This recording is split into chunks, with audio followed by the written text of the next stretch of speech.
Welcome to Sitrep 19. Today we are taking a closer look at the infantry unit. These courageous troops march towards the enemy base with nothing but a rifle in hand, but there is much more to them than meets the eye, so our lead game designer will tell you why they are so special. But first up, we are heading to Shanghai Comic Con, where we had an interview with the cinematics director from the first EndWar. So stay with us and enjoy the show.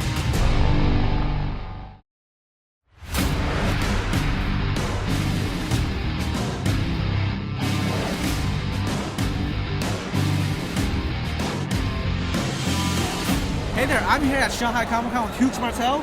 He was the senior art director on the previous EndWar, so could you introduce yourself to our viewers? Yeah, actually, my name is Hugh Martel. I worked at Ubisoft as an art director for a very long time. Now opened my own toy company, and my very first toys were for EndWar. Awesome. Yeah, so we told our fans that I would have an interview with you, so we have some questions if you don't mind. Yeah. All right. From Nick Chen. Is there any way I could commission him to make me a full-size set of EndWar sculptures? Yeah, if you have a lot of money. Actually, pre-production is the most expensive thing when we make figures. So normally if we don't have a large order, we will not produce it unless it's ridiculous amount of money. So I suggest you go out in the stores and buy our products.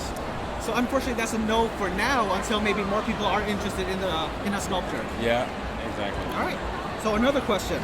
From the same person, Nick Chen. Also, I love his art style. Will he be joining the EndWar Online team to fulfill the same role he did on EndWar? Actually, I will not, but the new art director for the EndWar Online is amazing. I love his work, and you can trust him.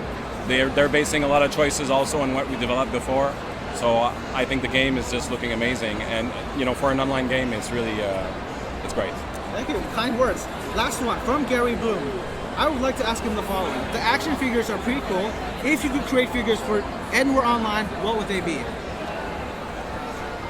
I think they would involve more vehicles. It would not just be busts. That's what we did before. We just made busts. It was just simply because it was our first venture with Ubisoft. But I would like to involve like the tanks or the vehicles and the characters, maybe full size. That would be amazing. That sounds great. Thank you very much, Hugh Martel. Thanks.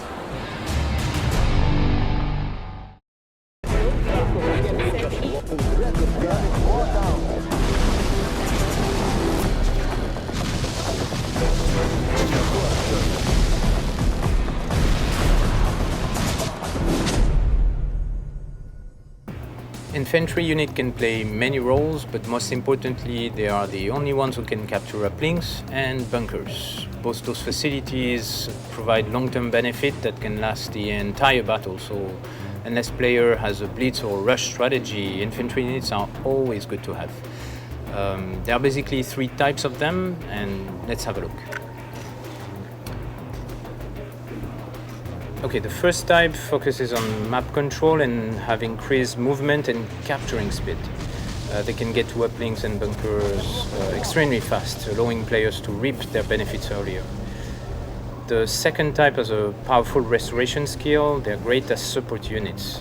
They can even heal many nearby units all at once, making them extremely useful. And the last one is offense-oriented, has great anti-air capabilities. Their skills are great against drones and gunships, especially when they can be protected inside a bunker. It's a really good alternative to using AV units.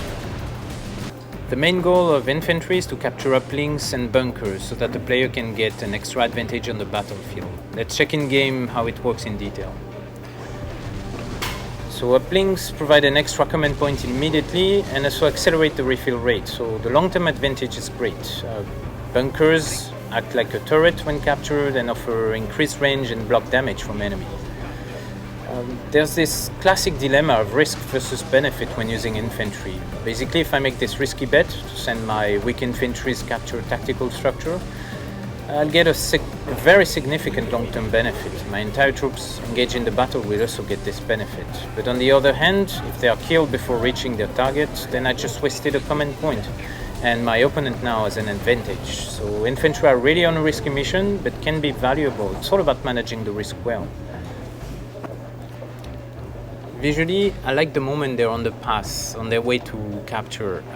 Even though they look small and insignificant, if they succeed in their mission, they will actually have a hugely significant impact on the outcome of the battle. And we are here with short You Ask, We Answer. Welcome, Jacques. Hi, Anna.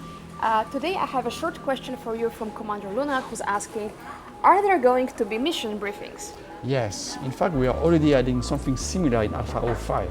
We call them chapter intros and outros, but they are basically animated mission briefings, and you will know what's going on. Features like this really have production value, and you will be able to see a lot of cool improvement all around in the next update. Unfortunately, that's partly why it's going to be delayed, because we are trying to make the game better and better. So keep an eye on our website for more info, and thank you, Jacques. Thank you. And now let's talk about our community contributor of the month. So Jing, who is it this time? Well, we had some interesting candidates this month, like GenVR Moran and his EndWar/Ruby crossover fanfiction. We're really looking forward to seeing how it develops, but the content is a bit light, so actually we're not selecting contributor of the month this time. But of course, with all of the great changes coming in Alpha 0.5, it'll be a great opportunity for players to do some really cool things and show us how they could become a cool member of our community. So good luck to everyone next month. Good luck, and thank you, Jing. No problem. Thanks for tuning in, and as always, if you have any questions or comments, drop us a line below. See you on the battlefield.